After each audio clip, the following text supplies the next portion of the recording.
ذکر کس طرح سے ہے؟ کامل ذات تو صرف انبیاء کی تھی، اس لیے کنفیوژن ہو رہی ہے، کیونکہ قرآن اور احادیث بھی انسانی نفسیات کو سامنے رکھتے ہوئے کچھ وضاحت پیش کرتی ہیں۔ میرا صوفیزم سے یقیناً کوئی اختلاف نہیں ہے، میرا علم اس میں کم ہے۔ تصوف کبھی میرا پسندیدہ موضوع تھا، لیکن اس کی کچھ باتوں سے میرا اتفاق نہیں، کیونکہ دین آپ رسول اللہ صلی اللہ علیہ وآلہ وسلم نے مکمل کر دیا، اور خاص کر ان کے دور میں صوفیزم سے متعلق بھی کوئی شخصیت موجود نہیں، اور نہ ہی کسی نے خود کو صوفی کہلوایا تھا۔ تصوف کا وجود کس طرح پیدا ہوا، یعنی کیا رسول اللہ کے دور میں ایجاد ہوا؟ اگر صرف افضل ذکر کرنے والا ہی صوفی کہلاتا ہے تو وہ یقیناً عمل بھی کرتے ہوں گے، اور انسان خطا کار ہے سوائے نبیوں کے، تو یہ کامل کیسے کہلاتے ہیں؟ اب نوافل اور نماز ایک افضل ذکر ہے، تو انسان کے خلوص میں یا دھیان میں کمی اگر ہو ہی جائے تو اس کے لیے بھی معافی موجود ہے، اور اس کی دلیل بھی ہے۔ کمی کوتاہی اللہ سدھار دیتے ہیں۔ جب بندہ اپنے رب کی طرف جاتا ہے اسے کسی بیساکھی کی ضرورت نہیں۔ اس پہ بھی حدیث موجود ہے کہ جب بندہ 4 قدم بڑھاتا ہے تو میں 10 قدم بڑھاتا ہوں، اور جب وہ بازو پھیلاتا ہے تو میں اس کے بازوؤں میں سما جاتا ہوں۔ میں نے ایک حدیث کا مفہوم بیان کیا ہے، یہ خود پڑھی ہے میں نے۔ تو جب اللہ بندے کے لیے اپنے پانے کو اتنا آسان کرتا ہے تو نفس کو بھی پاک کرنے پر اختیار رکھتا ہے۔ اب جیسے مراقبہ بھی ایک ٹرم ہے، لیکن یہ رسول اللہ صلی اللہ علیہ وسلم سے ثابت نہیں ہے، لیکن لوگ کرتے ہیں۔ اس سے بھی تزکیہ نفس نہیں ہوتا۔ اس کے علاوہ ضمیر بھی عطا کر دیا جو انسان کا تزکیہ کرتا رہتا ہے۔ پھر یہ بھی کہ اگر کوئی غلط کام کیا جائے تو مومن کا دل اللہ کی طرف سے پریشان رہتا ہے۔ یہ بھی تزکیہ نفس کی ایک شکل ہے جو اللہ کی طرف سے بندے کو عطا کی گئی ہے۔ میرا کہنا صرف اتنا ہے کہ جو بات بھی اذکار کے طور پر بتانی لازم تھی وہ بھی آپ صلی اللہ علیہ وسلم بتا چکے۔ نماز اور قرآن اصل اور افضل ذکر ہیں، اور عبادات میں ہم آپ رسول اللہ صلی اللہ علیہ وسلم سے آگے بھی نہیں جا سکتے۔ اعتدال کا راستہ بھی بتا دیا گیا کہ ہمارے جسم کا بھی ہم پر حق ہے۔ ہر بات پر معاملہ دین و دنیا کا بس احادیث و قرآن سے ثابت ہو چکا، اور اجتہاد کا راستہ بھی بتا دیا گیا، اور ہر شخص اپنی ثوابدید کے مطابق اس کا حق ادا کرتا رہتا ہے، چاہے کم یا زیادہ۔ اسی طرح سے اللہ کا قرب بھی نصیب ہو جاتا ہے۔ پھر تصوف کی کیا حیثیت ہے؟ بیٹی جزاک اللہ خیر، آپ نے سوال نہیں کیا، آپ نے ہمیں سمجھانے کی کوشش کی ہے، اللہ آپ کو جزائے خیر دے۔ یہ ایک لیکچر ہے، سوال نہیں ہے، اور لیکچر سمجھانے کے لیے ہوتا ہے۔ انہوں نے پوری کوشش کی، اور اکثر لوگ یہ کوشش کرتے ہیں۔ اللہ ہمیں بھی نیک سمجھ دے۔ ایک بات آپ کو بڑی غلط فہمی ہو رہی ہے، کامل اللہ ہے۔ صحیح۔ کامل ذات صرف اللہ کی ہے، تو پھر آپ نبی کو کامل کیوں کہتے؟ اللہ بحیثیت اللہ کامل ہے، نبی بحیثیت نبی کامل ہے، ولی بحیثیت ولی کامل ہے۔ صحیح صحیح۔ یعنی کمال اپنی اپنی حیثیت کے مطابق۔ آپ کامل کا اشتراک آپ نبی تک تو لے گئے، لیکن آپ اللہ تک کیوں نہیں لے گئے؟ اللہ کامل ذات ہے، اصل کامل تو اللہ کی ذات ہے۔ اپنے شعبے میں نبی کو پورے وہ علوم دیے جاتے ہیں جو اس کی نبوت کے لیے چاہیے، اس لیے کہتے ہیں کہ نبی کامل ہو۔ صحیح۔ نبی کے بعد جو نبی کے پیروکار ہوتے ہیں وہ کسی ایک شعبے میں کوئی کامل ہو سکتا ہے، نبی تمام شعبہ دین میں کامل ہوتا ہے۔ صحیح۔ بعد کے لوگ کوئی محدث کہلایا، کوئی مفسر کہلایا، کوئی مفتی کہلایا، تو اپنے اپنے شعبے میں جب کمال کو پہنچتے ہیں تو ان کا کمال ان کی حیثیت کے لفظ کامل سے سارے کو آپ خلط ملط نہ کریں۔ اس لیے اہل اللہ بھی کامل ہوتے ہیں جو اپنے شعبے میں کامل ہوتے ہیں، وہ اپنی شان کے اپنی حیثیت کے مطابق ہوتے ہیں۔ مطلب ایک مستری ہے، وہ اپنے شعبے میں اگر کامل ہے تو وہ کامل ہے۔ کامل ہے، تو آپ اس کو آگے نہ لے جائیں نا۔ صحیح۔ ہر کوئی اپنے شعبے میں کامل ہے اور اپنی حیثیت کے مطابق کامل ہے۔ بالکل صحیح۔ پہلی بات تو یہ صاف ہو گئی۔ صحیح۔ دوسری بات رہی کہ آپ نے کہا جی تصوف ثابت نہیں ہے عہد نبی، تصوف تو قرآن سے ثابت۔ صحیح۔ قرآن کس پر نازل ہوا؟ آقا نبی کریم کریم صلی صلی اللہ علیہ وسلم پر، اور قرآن نے 4 فرائض نبوت بتائے۔ یتلو علیہم آیاتہ، اللہ کی آیات ان پر تلاوت فرماتے ہیں، یعنی انہیں اللہ کا پیغام پہنچاتے ہیں۔ وَيُزَكِّيهِمْ، ان کا تزکیہ کرتے ہیں۔ صحیح۔ پیغام پہنچایا، جس نے قبول کیا اس کا تزکیہ کیا۔ وَيُعَلِّمُهُمُ الْكِتَابَ، پھر انہیں قرآن پڑھاتے ہیں۔ والحکمہ، اور قرآن کی تفسیر و تعبیر بتاتے ہیں، حکمت دانائی۔ صحیح، بالکل صحیح۔ اس کا مطلب ہے تصوف تو تعلیم کتاب و حکمت سے تصوف کیا ہے؟ دل کی صفائی کرنا، صحیح، صفا سے ہے نا۔ بالکل۔ قرآن کریم کو جو ترجمے کیے گئے، عربوں کو تو ترجمے کی ضرورت نہیں تھی، ان کی مادری زبان تھی۔ جب ریاستیں فتح ہوئیں تو پہلا ترجمہ میری سمجھ کے مطابق پرشیا میں ہوا۔ صحیح، فارسی میں ہوا۔ فارسی میں ٹھیک ہے، فارسی والوں نے تزکیہ کو تصوف لکھ دیا، صحیح، بالکل ٹھیک۔ کیونکہ وہ عربی لفظ تھا، تصوف فارسی لفظ ہے، صفائی کرنا۔ بالکل ٹھیک۔ تزکیہ بھی یہی تھا کہ دل کو پاک کیا جائے۔ اب دل کیسے پاک ہوتے ہیں، صحابی کیسے بنے؟ بیک جنبش نگاہ۔ بے شک، بے شک۔ اب جو نبی کریم صلی اللہ علیہ وسلم کی نگاہ پا کر صحابی بن گیا، اسے آپ صوفی کہیں گے؟ ایک بندہ جرنیل ہے، آپ کہتے ہیں یہ حوالدار تو نہیں ہے، اللہ اکبر۔ یا یہ سپاہی تو نہیں ہے۔ بھائی بھائی سپاہی وہ اس سے بڑے بہت اونچے عہدے وہ پہ بیٹھے ہیں، جرنیل ہے بھائی، بہت اونچے عہدے پہ۔ ہزاروں سپاہی اس کی کمان اللہ میں ہیں۔ اکبر، اللہ اکبر۔ کیا اب خوبصورت جواب کہ جنرل کے ہوتے ہوئے اگر آپ کہیں کہ جی اس وقت میں یا وہاں پہ وہ ڈی ایس پی یا ایس پی یا وہ کرنل نہیں تھے تو یہ تو کوئی جواز نہیں ہے، کوئی جواز نہیں۔ جواز آپ کہیں جی صحابہ صوفی نہیں تھے، یہ کیا بات کرتے؟ صوفی کیا ہوتا ہے؟ صوفی ان کی اللہ جوتیوں کی اکبر، خاک ہے۔ اللہ اکبر۔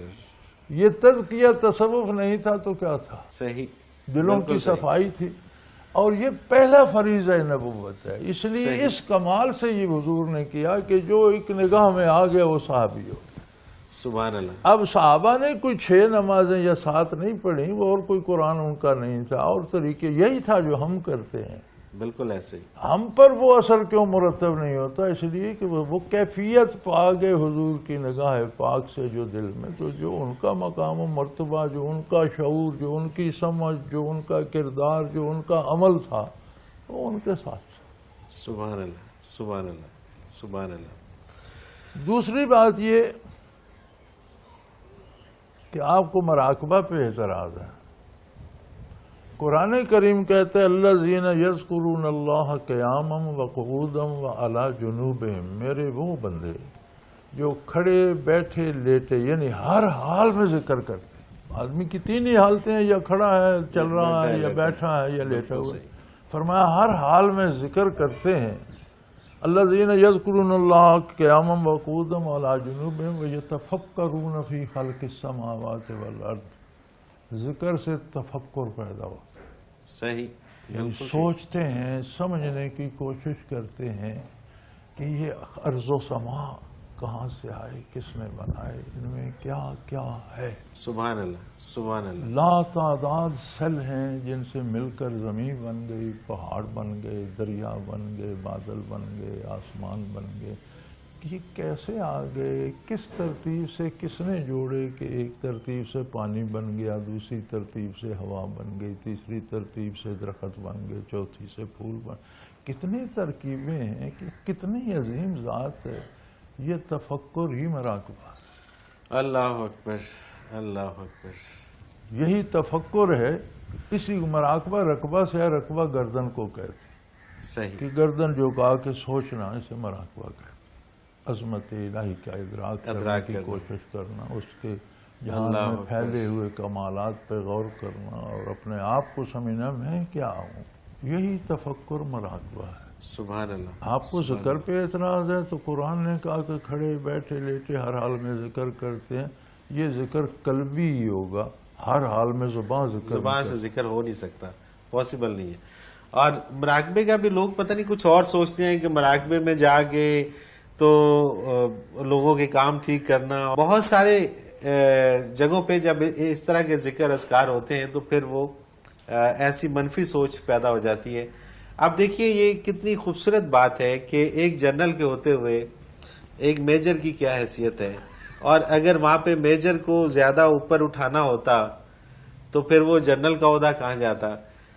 اب ایک کو جنرل کا عہدہ مل رہا ہے تو اس دور میں اگر آپ کہیں گے جی میجر کیوں نہیں تھے جی مطلب کتنی یہ عجیب بات ہے. اور لوگوں کی سمجھ, اور یہ پھر وہی آپ والی بات کہ لوگ غور نہیں کرتے, تفکر نہیں کرتے, سوچتے نہیں ہیں. اور اگر یہ خود سے سوچ لیتے تو شاید یہ نہ ہوتا. وہ رتبہ ہے کہ نبوت کے بعد صحابی, جہاں صحابیت کی حد ختم ہوتی ہے نبوت شروع. سبحان اللہ, سبحان اللہ. اس میں کوئی تیسری چیز کی گنجائش نہیں ہے. پھر صحابہ کے ساتھ جو ان کی خدمت میں آئے تابعی بنے, تبع تابعین بنے. حضور صلی اللہ علیہ وسلم نے فرمایا خیر القرون قرنی ثم الذین یلونہم ثم الذین یلونہم او کما قال رسول اللہ. تمام زمانوں میں بہتر زمانہ میرا ہے, پھر میرے ساتھ والوں کا, پھر اس کے بعد والوں کا. یعنی صحابہ, تابعین, تبع تابعین, یہ خیر القرون ہے, بہترین مسلمان ہیں ان عہد کے. اب اس کے بعد تبع تابعین کے بعد صحابہ ایک نگاہ سے بنے, صحیح, بالکل صحیح. تابعی صحبت سے بنے, تبع تابعین صحابہ تابعین کی صحبت میں بنے. اس کے بعد زمانے میں نہ وہ قوت رہی قبول کرنے کی, نہ وہ استعداد رہی دینے کی. سبحان اللہ. پھر لوگوں کو محنت کرنا پڑی ذکر الہی سے دل کو صاف کریں کہ اس میں استعداد پیدا ہو کہ وہ شیخ سے برکات وصول کرے. اسے تصوف کہہ دیا گیا کہ یہ صفائے قلب میں لگے ہوئے ہیں, تفکر میں لگے ہوئے ہیں, مراقبہ کرتے ہیں. وہ بات تو نہ رہی نا. آپ سورج کے سامنے اور بات, دن ہی ہے لیکن آپ اندر بیٹھ جائیں تو بات بدل جاتی ہے. بالکل صحیح بات ہے, بالکل ٹھیک. تو نبوت کا سورج تو ہمیشہ کے لیے چمک رہا ہے پوری آب و تاب سے, لیکن ہم پردوں کے اندر جا رہے ہیں, صدیوں کے پردے, برسوں کے پردے اور اوقات کے حالات کے پردوں کے ہم پیچھے پیچھے جا رہے ہیں. حضور کے عہد مبارک سے ہم دور ہوتے چلے جا رہے ہیں. تو پھر ہمیں کوئی روزن, کوئی کھڑکی, کوئی شیشہ لگانا پڑے گا کہ وہ سورج کی کرنیں یہاں بھی پہنچے. بالکل صحیح بات, بالکل صحیح بات. وہی روزن, وہی کھڑکی, وہ تصوف اسے کہتے ہیں. اچھا, یہ بڑی عجیب سی بات ہے. لوگوں کے اپنے کانسیپٹ کلیئر نہیں ہوتے اور وہ یہ سمجھتے ہیں کہ پتہ نہیں سامنے والا جو بات کر رہا ہے وہ شاید غلط ہے.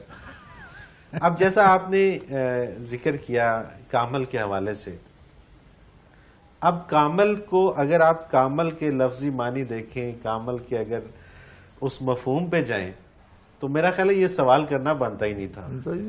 اب کامل کا اگر پتہ ہی نہیں ہے, کامل کا جو کانسیپٹ آتا ہے نا ذہن میں لوگوں کے, وہ یہ آتا ہے کہ ایک ایسا شخص جس میں کوئی عیب نہیں ہے, جو نہ کھاتا ہے, نہ پیتا ہے, نہ وہ سوتا ہے, نہ وہ جاگتا ہے, نہ فرشتوں سے بھی اچھا ہے, اور اس کے اندر تو جتنی بھی وہ, تو یہ تو پھر اللہ تعالیٰ کی ذات ہی ہے کہ جسے نہ اونگ آتی ہے, نہ نیند آتی ہے, نہ وہ سوتا ہے, کامل ترین ذات تو اللہ ہی کی ہے. تو پھر آپ نے انبیاء کو کامل کیوں کہہ دیا؟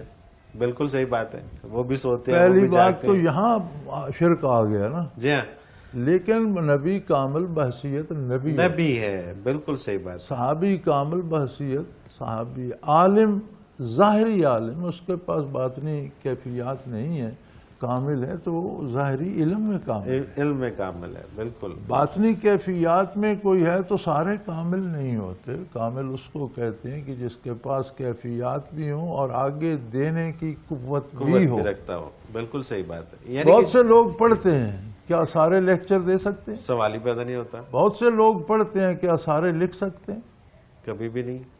تو پھر آگے شعبے بٹ جاتے ہیں کہ یہ تقریر میں, لیکچر میں کامل ہے, بالکل یہ تحریر میں کامل, اور یہ تو نہ تحریر کر سکتا ہے نہ پڑھ سکتا ہے, عالم ہے. اس سے بس وہ علم لیتے رہو اور وہ بہت ہے. میں نے اپنے شعبے میں بہت سارے لوگ دیکھے ہیں کہ جو پرنٹ میڈیا کے لوگ ہیں بہت اچھا لکھتے ہیں, مگر جب وہ الیکٹرانک میڈیا پہ آتے ہیں تو وہ ناکام ہو جاتے ہیں, انہیں بولنا نہیں آتا. تو کامل ہونا ہر ایک کا اپنی حیثیت کے مطابق اور اپنے شعبے کے اندر ہے. تو یہ میرا خیال ہے، اچھا اس کو کلیئر کرنا بہت ضروری تھا. سوال چونکہ یہ بہت سارے ذہنوں میں تھا تو میں نے کہا چلو اس کو شامل نہیں، اچھی بات ہے، عمومی سوال ہے. اور جس میں جو ذکر کی بات ہے قرآن کریم میں موجود ہے.